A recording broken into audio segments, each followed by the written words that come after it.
وَإِن تَعُدُّوا نِعْمَةَ اللَّهِ لَا تُحْصُوهَا۔ اے حضرت انسان، جتنی نعمتوں سے میں نے تجھے نوازا ہے، صرف تو گننا چاہے تو اسے گن نہیں سکتا۔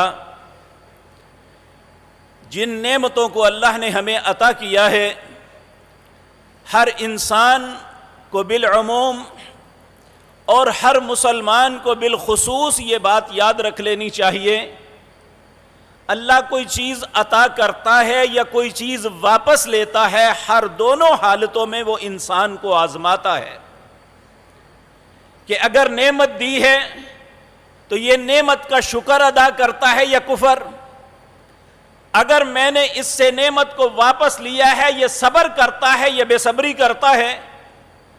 انسان کو کبھی یہ بات نہیں بھولنی چاہیے کہ ہمارے لیے نعمت بھی آزمائش ہے اور نعمت کا چھن جانا بھی آزمائش ہے، کیونکہ دنیا کے اندر یہ دارالامتحان ہے، یہ آخرت کی کھیتی ہے، ہم نے جو بونا ہے کل کو وہ کاٹیں گے۔ آج کی مجلس میں 7 نعمتوں کا تذکرہ کرنا ہے جو اللہ نے حضرت انسان کو عطا کی ہے۔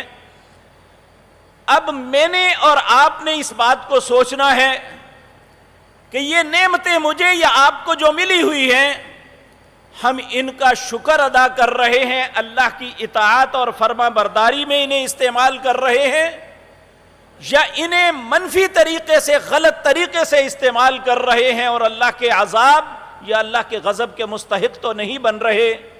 اللہ ہم سب کو اپنی پناہ میں رکھے۔ وہ 7 نعمتیں کون سی ہیں؟ اللہ رب العزت فرماتے ہیں زُيِّنَ لِلنَّاسِ، میں نے ہر انسان کو ان 7 نعمتوں سے مزین کیا ہے۔ سب سے پہلی حب الشہوات، انسان کی خواہش۔ شہوت کہتے ہیں ذہن میں آنے والی سوچ یا اللہ نے جو اسے توانائیاں عطا کی ہے ان کا استعمال اپنی مرضی سے یا اللہ کی مرضی سے۔ سب سے پہلی بات حب الشہوات، اللہ نے خواہش کی محبت بڑی رکھی ہے، شہوت کی خصوصاً انسان کو اس بات پہ بہت زیادہ ہے کہ یہ میری خواہش پوری ہونی چاہیے۔ میں انشاءاللہ بتدریج عرض کروں گا، پہلے وہ 7 گنوا دوں۔